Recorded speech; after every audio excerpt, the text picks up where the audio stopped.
Westbrook most to blame for the Lakers' struggles? No. No. Now, look, there are two people that would be scapegoats here. Okay. I think Russ is one of them. Does his game fit in with LeBron James and with the cast of characters that they have assembled? No, it does not. That play last night where he got benched, he didn't give effort on the defensive end. Okay, but I'm not going to allow Russell Westbrook to be a scapegoat. He didn't bring himself to L.A. L.A. went and they got him. Frank Vogel, he's another scapegoat. This was a defensive-minded team 15 months ago when they won their first NBA championship. Mm-hmm.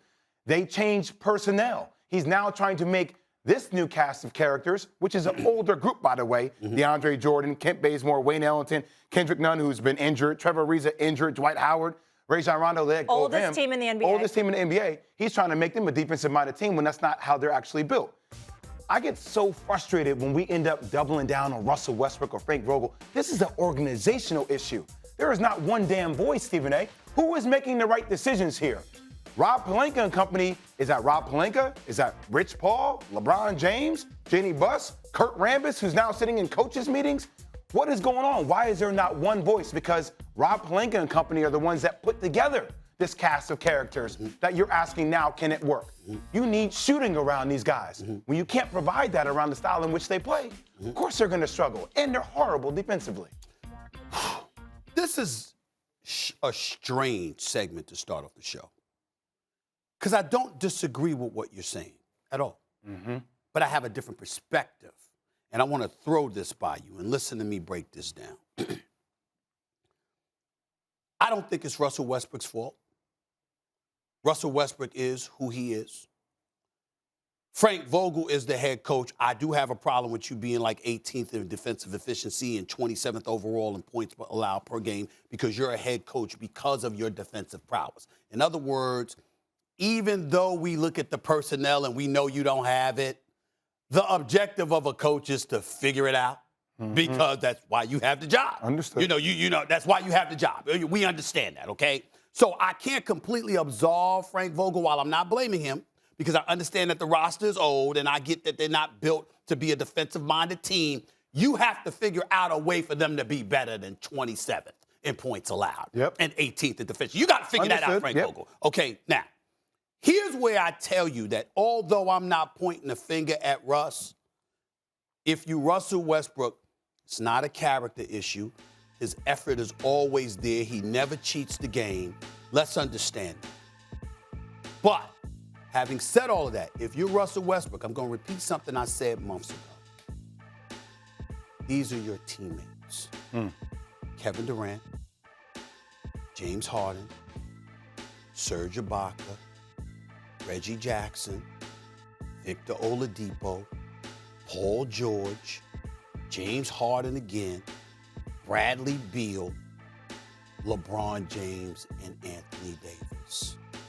And you don't have one single title to show for it. It's a legacy question because obviously this is the first season with LeBron and AD, and it's not over yet. And we get that even though we don't see them winning the championship. What I'm saying is if you're Russell Westbrook, at some moment in time, you got to look at things through those lenses. Because, bless you, because when we talk about the game of basketball, which obviously you are more than qualified to talk as far as I'm concerned, national champion, player of the year in college at Duke. You understand you don't get injured in the damn accident. You kicking behind in the NBA as far as I'm concerned. You're qualified.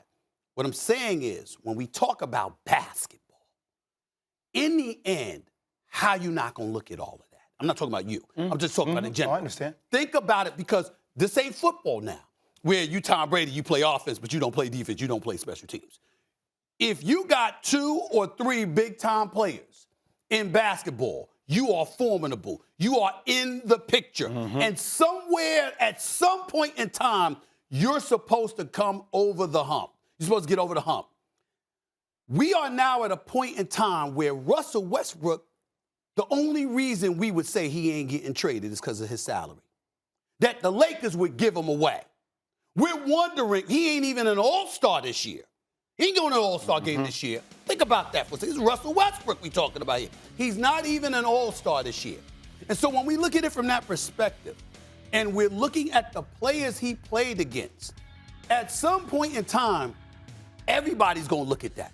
Because you see, with LeBron, when you sit there and you see him being, and I don't mind Russell Westbrook not talking to the media last night. I totally LeBron understand. did it a couple nights ago with them. But I totally understand because Russell Westbrook got benched. What you think he going to say if he was up at that microphone? Nothing possible. It would have been bad. Yes. So I get all of that. I understand to me, it would have been good for him to go up there, but I totally understand him not going up there.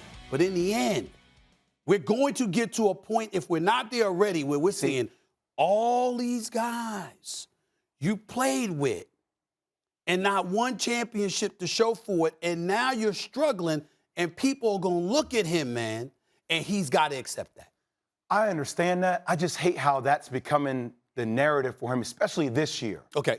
Because you look at that game when they came back against Utah. Do you know who was the squad on the court that came back against Utah when they were down double digits?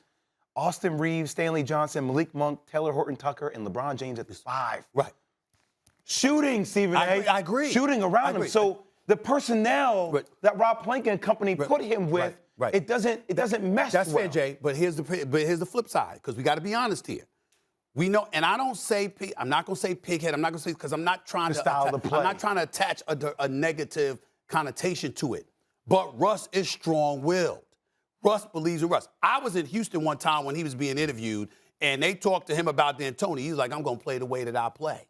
Okay? You know, when he was in Washington, he said, I'm going to play the way that I play. When he was in Oklahoma City, he said, I'm going to play the way that I play. When he arrived in L.A., he said, I'm going to play the way that I play. And what we all been saying is perimeter shooting is an issue. And over the last 3 or 4 years, you've been shooting in the mid-60s from the free throw line. We're watching teams go against Russell Westbrook and literally back up and say, go ahead and shoot. Go ahead and shoot. Now, thanks for watching ESPN on YouTube. For live streaming sports and premium content, subscribe to ESPN+.